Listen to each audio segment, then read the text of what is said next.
नमस्कार दोस्तों। मैं इस वीडियो में बताने वाला हूँ कि S500 को क्या इंडिया खरीद सकता है, क्या इंडिया को खरीदना चाहिए। और दोस्तों अभी मैं बताने वाला हूँ कि S500 की काबिलियत के बारे में, जो दुनिया का ऐसा पहला डिफेंस सिस्टम है जो इतने सारे काम एक साथ कर सकता है।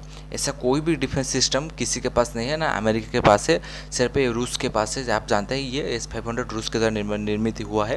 दोस्तों मैं इस वीडियो में पूरी जानकारी देने के लिए कोशिश करूंगा। मैं चाहता हूं कि आप मेरे साथ इस वीडियो में एंड तक बने रहिए, आपको पूरी जानकारी S500 के बारे में दे दूंगा।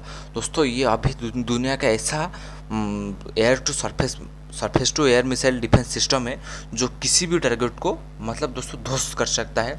दोस्तों बात करते हैं उसके काबिलियत के बारे में, तो दोस्तों ये किसी भी जनरेशन का फाइटर जेट को अभी तक बताया जा रहा है कि 6th जनरेशन का फाइटर जेट को मार गिरा सकता है। उसी के साथ दोस्तों ये इंटरसेप्टिंग बैलिस्टिक मिसाइल को भी मार गिरा सकता है। उसके साथ दोस्तों ये हाइपरसोनिक क्रूज मिसाइल को भी मार गिरा सकता है। उसके साथ दोस्तों ये एयरक्राफ्ट को भी मार गिरा सकता है। दोस्तों मतलब आप दोस्तों अभी आप अगर इसको डिप्लॉय करेंगे तो आपको ये एयर का जो डिफेंस है वो आपको करके देगा। अगेंस्ट दुश्मन देश के जो भी मिसाइल आते हैं उनको मार गिरा सकता है, जो भी मिसाइल हो। दोस्तों बताइए इसके इतने काबिलियत है कि आप मुझे। और दोस्तों अब ये सब बताया जा रहा है कि ये अंतरिक्ष में भी मार के गिरा सकता है सैटेलाइट को, ऐसा बताया जा रहा है दोस्तों। और दोस्तों ये 50-50 चांस है, क्योंकि कंफर्म नहीं, एक्सपर्ट ऐसा कुछ नहीं बोल रहे हैं, पर कुछ एक्सपर्ट ऐसे हैं जो बोल रहे हैं 50-50 चांस है। दोस्तों अगर मुझे पता चलेगा तो आपको पूरी जानकारी देने की कोशिश करूँगा कि इसके सैटेलाइट को मार गिरा सकता है या नहीं।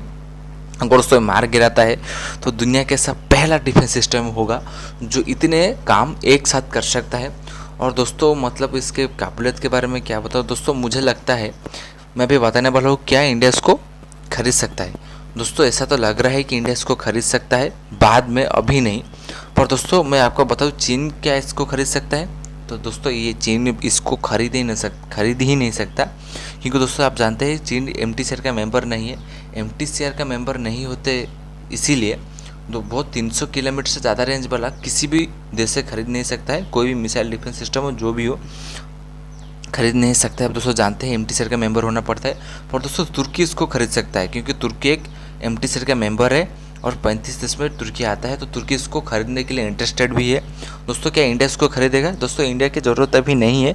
इंडिया को अभी S400 नहीं मिला है। इंडिया S500 के मतलब मिलने की आप उम्मीद मत लगाइए। S400 मिलने के बाद इंडिया इसको बारे में सोचेगा। और दोस्तों मुझे क्या लगता है, अब इसको तो चीन खरीद नहीं सकता, इंडिया इसको खरीद सकता है। पर रूस भी इंडिया को ही देगा, क्योंकि इंडिया उसका सबसे बड़ा हथियार खरीदता है। जैसे देखते हैं दोस्तों क्या होता है। अब देखते हैं इसको इंडिया खरीदता है या नहीं। दोस्तों मुझे ऐसा लग रहा है कि इंडिया इसको अभी नहीं खरीदेगा, बाद में खरीद सकता है। उसकी काबिलियत को देखकर दोस्तों ये किसी भी जनरेशन के फाइटर जेट को अभी गिरा सकता है। 6th जनरेशन का जो फाइटर जेट है अभी उसमें कुछ कंफर्म नहीं है दोस्तों कि मार के गिरा सकता है या नहीं। दोस्तों S400 अगर 5th जनरेशन फाइटर जेट को मार के गिरा सकता है तो लग रहा है कि S500 तो मार के, और S500 तो 6th जनरेशन फाइटर जेट को मार के गिराएगा ही। देखते हैं दोस्तों ये क्या कर सकता है। दोस्तों आप क्या सोचते हैं इस मिसाइल डिफेंस सिस्टम के बारे में, आप मुझे कमेंट करके बताइए। और आप मुझे बताइए कि इंडिया को इसको खरीदना चाहिए या इंडिजिनियस के तरीके से जो अपना जो मिसाइल डिफेंस सिस्टम तैयार कर रहा है उसके ऊपर जाए। क्या आपको लगता है दोस्तों, आप मुझे कमेंट करके बताइए। दोस्तों मैं आपको इतना रिक्वेस्ट करूँगा कि आप अगर मेरे चैनल पर पहली बार आए हैं तो मेरे चैनल को सब्सक्राइब कर लीजिए, क्योंकि इस तरह का बहुत अच्छी न्यूज़ मैं आपको देता रहता हूँ। तब तक के लिए दोस्तों जय हिंद, वंदे मातरम।